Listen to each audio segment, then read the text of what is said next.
My name's Sarah Cummings, I'm 36 and I'm a civil marriage celebrant appointed by the Attorney General's Department to solemnise marriages in Australia. I recently founded a network of young professional celebrants called Engaged Celebrants. Today I'm speaking on behalf of all of those celebrants in New South Wales and Queensland, and we strongly support the Marriage Equality Amendment Bill. As celebrants, we're really lucky. We get to help people celebrate love every day. Together our celebrants have performed over 1,000 marriages. We celebrate all sorts of marriages between people. Ones where couples have never lived together, they've never been married before. Ones where they already have children together, and ones where they're blending families. We also celebrate marriages that will never result in children, particularly for older couples, and we also celebrate marriages that due to medical reasons will never be consummated. These marriages are all strongly supported and actively encouraged by our society, because they're between a man and a woman. We believe that there is no difference whatsoever between these relationships and those between a same-sex couple who are choosing to get married. For us, marriage is about two people who are choosing to spend the rest of their lives together, people who are very much in love and who believe that this relationship will last for the rest of their lives, regardless of their sex and regardless of whether they are a same-sex couple or a heterosexual couple. The arguments against same-sex marriage just don't stack up for us. Marriage isn't always about bringing children into the world. It's certainly not a question that I would feel comfortable asking before I agree to marry somebody. It also isn't about the dynamic of the relationship. I've met grooms that I would never want to marry because of their views on the wife's role in a relationship. But that's not important. What's important is that the future bride is happy with that family dynamic. My role as a marriage celebrant is to make sure that both parties are willing participants in the relationship. It is not to judge how their relationship will work out in the future. We're regularly asked by couples if we can remove the words in the monotem, which is the legal section of the relationship, that talks about marriage being between a man and a woman. Of course, legally we can't. These people are choosing to get married under the Marriage Act as it currently stands, and for that they need to incorporate those words. But what it does go to show is that it isn't just same-sex couples who want this to happen, it's heterosexual couples who believe that it is an unfair act. We even have one couple that actually called off their ceremony and chose to have a commitment ceremony instead because they believe that until everyone has the right to marry, they won't marry either. Whether we like it or not, in Australia, marriage is a badge. It's a badge that says to the world, we are together forever. When I first met my husband, not long after, we knew that we would stay together for the rest of our lives, get married and have kids. But it wasn't until I had a ring on that finger that other people recognised the seriousness of our relationship. It changed people's attitudes to us. And I think that's why it's important that same-sex couples are able to marry. It will say to the world that they are together forever.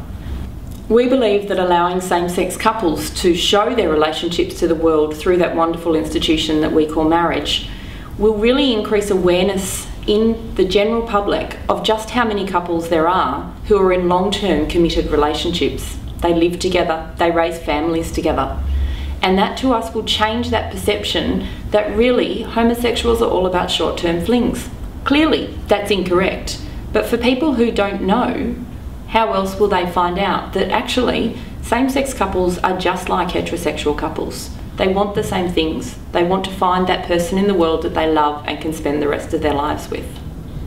For these reasons, we believe that civil unions are not an acceptable alternative. Commitment ceremonies are already available. They don't have the same standing in the general public perception as marriage does. There's already been significant changes to various acts to ensure that same-sex couples and also heterosexual couples for various reasons cannot marry, to make sure that they're not disadvantaged when it comes to things like superannuation and government benefits. So we don't need a civil union to do this. Yes, there are still some gaping holes that would be resolved through civil unions, but it would be sending a very sad message from our government that these couples do not have the same rights as others. It's creating a two-tier system that we believe is immoral and unethical. Marriage is not a word that's owned by the church. It's a word that is used in our society to represent two people who are choosing to spend the rest of our lives together. In Australia today, 70% of marriages are civil ceremonies. Only 30% are in the church. In fact, we often perform marriages where there is later a blessing in a church. So for many people, the act of marriage is actually unrelated to their religious beliefs. Since 2003, there's been a 12% increase in the number of marriages.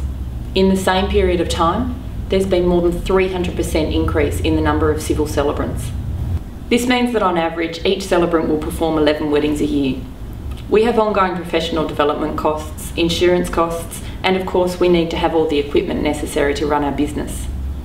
11 weddings is not enough for us to stay financially viable. We need to keep our industry growing. The current average age of celebrants is 62. In 10 years' time, they'll be 72. We need to encourage new celebrants to be joining our industry. This can't occur if they can only expect 11 ceremonies a year, because financially it's not an attractive option. The number of marriages is only increasing by on average 1 to 2% per annum. It's going to take a long time before that average of 11 ceremonies a year is at a level that's acceptable for an average celebrant. Marriage equality, on the other hand, changes the cards completely. It would provide a significant number of new ceremonies every year for celebrants to join. And as you can imagine, young celebrants are almost entirely in support of same-sex marriages, and they would be attracted to these types of ceremonies. We believe that fundamentally this is a human rights issue, but the business aspects of it can't be ignored. We believe that the introduction of same-sex marriage would mean that there would be enough work for existing celebrants to continue to build their businesses and also make the industry attractive for younger new celebrants to join. We need this industry to be vibrant. We want people to be able to benefit from personal, wonderful ceremonies that are all about them.